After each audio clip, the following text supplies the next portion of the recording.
जय भीम। जय भारत, जय संविधान, जय मंडल, जय जोहार, जय जवान, जय किसान। भारतीय लोकतंत्र जिंदाबाद, भारतीय संविधान जिंदाबाद।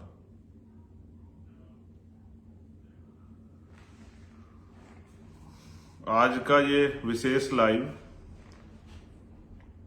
जिसका उद्देश्य है 11 सितंबर को होने वाली रैली,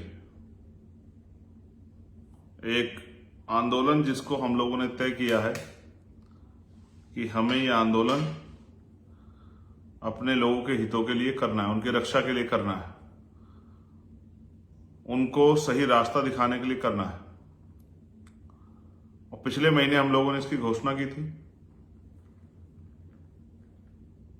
अपनी बात को शुरू करते हुए बहुजन समाज में जन्मे और सभी धर्मों में जन्मे सभी संतों, गुरुओं और महान पुरुषों को मैं नमन करता हूं। महामानव तथागत बुद्ध से लेकर संत श्रोमणी सतगुरु रविदास जी महाराज, भगवान वाल्मीकि महाराज, गुरु नानक देव, संत कबीर, गुरु नामदेव, संत गाडगे जी महाराज, नारायण गुरु, राष्ट्रपिता ज्योतिबा फूले, छत्रपति साहू जी महाराज, डॉक्टर बाबा साहब अम्बेडकर, सर छोटू राम, महामना राम सुवर्मा, चौधरी चरण सिंह, जननायक कपूरी ठाकुर, बाबू जगदेव प्रसाद कुशवाहा, बाबू शिवदयाल चौरसिया, मान्यवर दीना भाना वाल्मीकि, मान्यवर संत राम बी ए प्रजापति और मान्यवर काशीराम साहब को नमन करते हुए मैं आज के अपने लाइव की शुरुआत करता हूं। और आप जानते हैं कि मैं अभी अभी 4 दिन का एक दौरा करके विदेश से लौटा हूं। और ये भी दौरा जो है घूमने फिरने के लिए नहीं था, वहां रहने वाले समाज से अपनी बात रखने के लिए और उनसे भविष्य में भीम आर्मी आजाद समाज पार्टी और अपने महान पुरुषों के जो सपने हैं उनको पूरा करने के लिए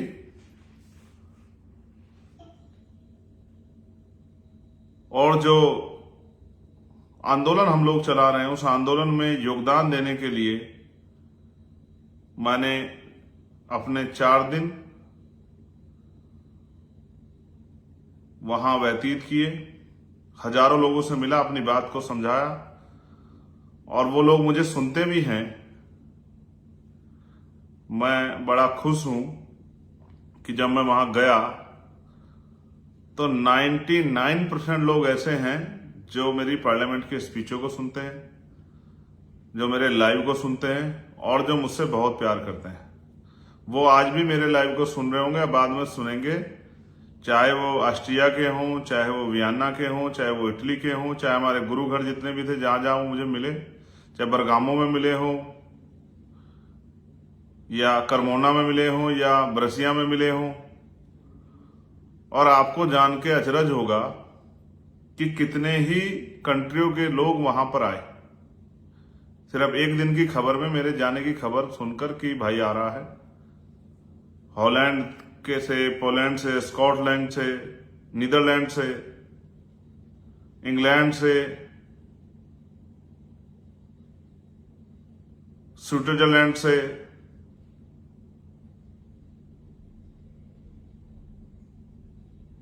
फ्रांस से, जर्मनी से, इतने लोग वहां पहुंचे। उन भाइयों से, माओ से, बहनों से बात करके मन में सुकून हुआ कि वहां रहने वाले लोग भी महापुरुषों के मिशन के बारे में उतना ही तकलीफ दर्द रखते हैं जितना यहां वाले रखते हैं।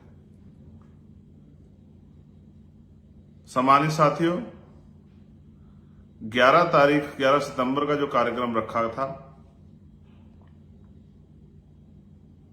उससे पहले अचानक से मुझे जाना पड़ा। जिस प्यार के बारे में मैंने सोचा भी नहीं था, वो प्यार मुझे वहां पर मिला। मुझे जो सम्मान वहां पर मिला, मैं उसके लिए हमेशा ऋणी रहूंगा अपने भाइयों का। ग्लोबल रविदासिया फाउंडेशन और तमाम संगठन, हमारे गुरु घर की प्रबंधक कमेटियां, उन सब का। साथ साथ मैंने वहां से बहुत कुछ सीखा भी। जब मैं वहां गया, मैंने वहां के एजुकेशन सिस्टम को, हेल्थ सिस्टम को,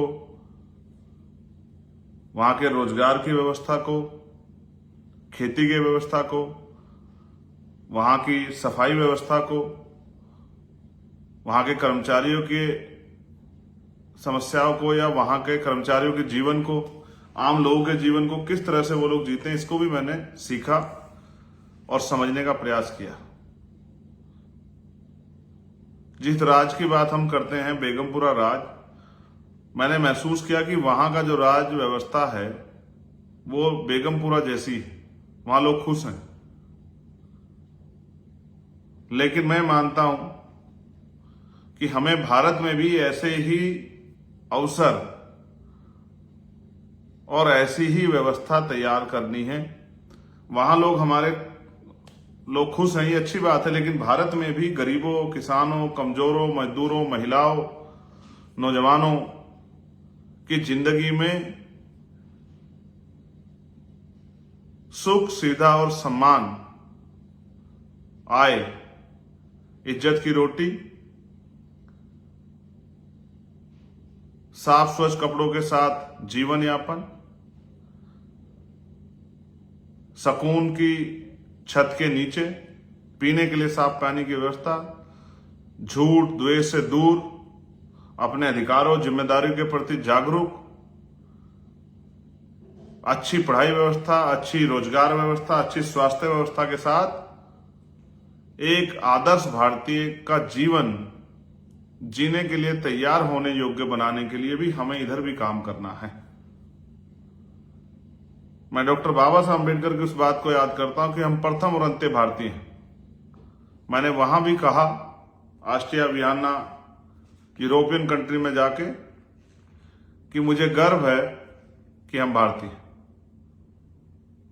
और मैं अपने देश से, अपने देश के झंडे से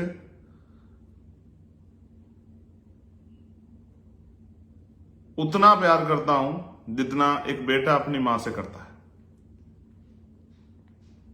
मुझे मेरी मातृभूमि पर, मुझे मेरे देश पर, मुझे मेरे भारत पर गर्व। यहां कुछ समस्याएं हैं जिनकी वजह से, चाहे वो जाति व्यवस्था हो, चाहे आर्थिक गैर बराबरी हो, चाहे वो सामाजिक तौर पे गैर बराबरी हो, चाहे रोजगार की समस्या हो, एजुकेशन और हेल्थ की समस्या हो, हम उन सब से दो चार हो सकते हैं। उन्होंने हमारे जीवन में परेशानियां पैदा की हैं। सबसे बड़ी समस्या आर्थिक गैर बराबरी से हुई है। उसके साथ साथ जिसने हमारा जीवन बिल्कुल बर्बाद कर दिया है, वो है सामाजिक गैर बराबरी, जाति और धर्म के आधार पर। आज धर्म के आधार पर हिंसा हो रही है, मॉब लिंचिंग हो रही है, लोगों को मारा जा रहा है, लोगों के धार्मिक स्थलों को तोड़ा जा रहा है। ये जो पॉलिसी है, इससे भावनाओं को भड़काकर वोट तो मांगे जा सकते हैं, लेकिन देश को तरक्की के रास्ते पर नहीं ले जाया जा सकता। सम्मानित साथियों,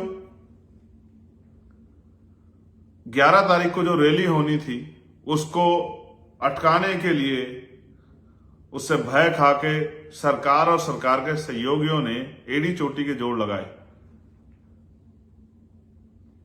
कि हम परमिशन ना हो, और तमाम तरह की परेशानियां साथ में खड़ी की। लेकिन एक परेशानी सबसे बड़ी ये आई कि बारिश जो है लगातार जारी है। जो लोग यहां आ रहे हैं और हमारे कंधों पे जिम्मेदारी है। आपने देखा होगा नेता तो टेंट के नीचे रहता है, वाटर प्रूफ जो टेंट होता रहता है, लेकिन आम जो कार्यकर्ता पदाधिकारी होते हैं उनको बारिश में भीगना पड़ता है, परेशानी का सामना उठाना पड़ता है। तो मेरी और हमारे साथियों की जिम्मेदारी है कि किसी को उस तरह की परेशानी ना हो। इसलिए हमने मौसम को ध्यान में रखते हुए इंदिरा गांधी स्टेडियम जो आईटीओ के पास है, इंदिरा गांधी स्टेडियम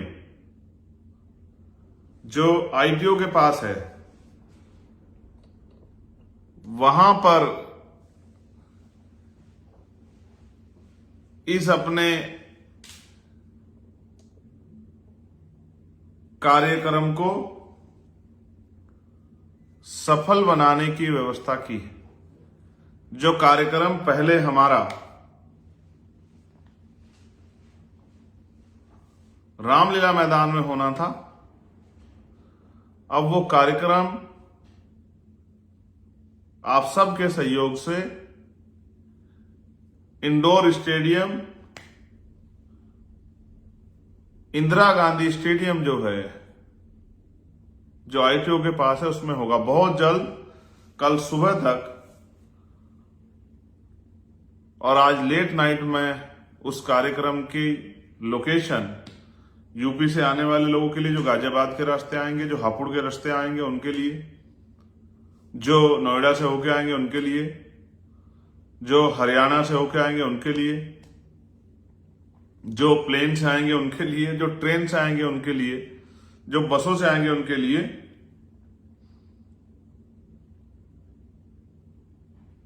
किस तरह के कौन से रास्ते से आप आसानी से आ सकते हो, उसका रोड मैप मैं कुछ ही देर में अभी जारी करवा दूंगा। और कल सुबह 11 बजे ट्विटर पर एक हैशटैग भी हम लोग चलाएंगे, 11 सितंबर इंदिरा गांधी स्टेडियम चलो।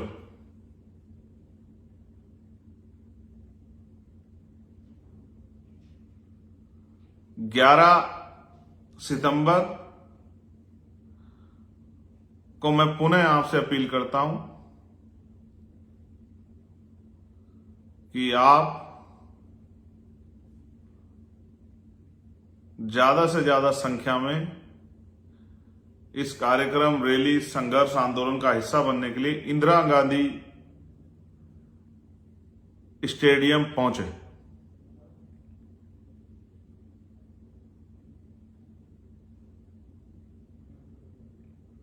वहां पर अंदर और बाहर